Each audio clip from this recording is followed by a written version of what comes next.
Okey, tajuk yang seterusnya adalah tentang mikroorganisma yang berfaedah. Sebab kita tahu kan, biasa je kalau kita sebut pasal mikroorganisma ni, mesti kita akan terbayang mikroorganisma yang bawa penyakit kan. Macam virus, macam bakteria, apa semua tu. Tetapi sebenarnya, banyak saja mikroorganisma yang berfaedah dan bermanfaat kepada manusia sebenarnya. So, tapi sebelum tu jangan lupa follow dan subscribe channel Cikgu Helmi untuk lebih banyak video yang bermanfaat. Sebenarnya banyak saja mikroorganisma yang berfaedah dan bermanfaat kepada manusia sebenarnya. So dia ada banyak contoh dan kita fokus kepada 3 bidang, iaitu bidang perindustrian, bidang pertanian dan juga bidang perubatan. Okey, kita tengok satu-satu. So untuk bidang perindustrian, contohnya macam industri makanan, kita buat roti kan. So kita gunakan yeast.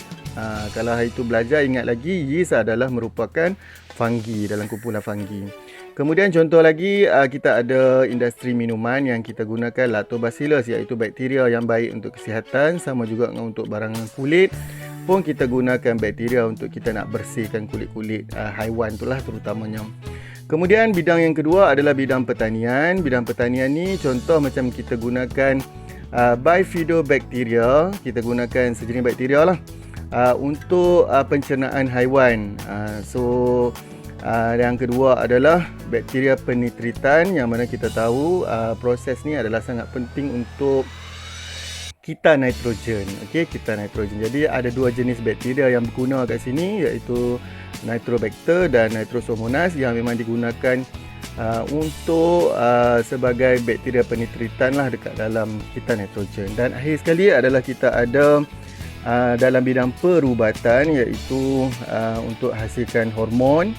Lepas tu kita ada untuk hasilkan antibiotik macam penicillin, dan juga kita ada vaksin lah. Okey, vaksin-vaksin yang digunakan untuk melawan penyakit-penyakit yang disebabkan oleh jangkitan virus. Okey, dan sebenarnya benda ni boleh berpotensi untuk kita kembangkan kepada bidang-bidang lain dalam teknologi yang melibatkan tenaga hijau, teknologi hijau. Contoh dia larutan pembersih ekoenzim. Okey, ekoenzim. Sorry, salah sebut. So, dalam larutan pembersih ni sebenarnya dia boleh dibuat melalui satu proses yang mudah, proses penapaian. So, kita campur dengan gula perang, kita ambil bahan organik lah, macam buah ke, sayur ke, apa semua. Kita campurkan dengan kita campurkan dengan gula perang. Kita campur air mengikut nisbah yang tertentu, dan kemudian kita simpanlah sampai 3 bulan. Lepas tu kita boleh gunakan sebagai pembersih. Dan ini kat sini juga dia bagi perbezaan antara pembersih ekoenzim dan juga bahan pencuci yang gunakan bahan kimia. Okey. So dari segi bahan yang digunakan, kalau kita pakai ekoenzim tu, kita gunakan bahan yang semula jadi kan. Okey. Jadi dia mesra alam. Okey.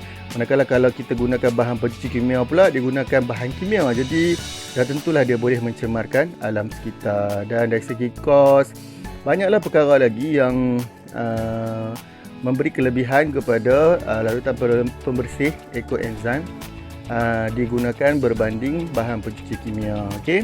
Dan satu lagi adalah serum bakteria lactobacillus, yang mana kita boleh gunakan untuk rawat air sisa dan enak cemar dalam sistem saliran kita. So cara dia mudah saja sebenarnya. Kita cuma dapatkan, kita kumpulkan bakteria daripada air basuhan beras tu. Okey, air basuhan beras tu kita simpan dalam botol.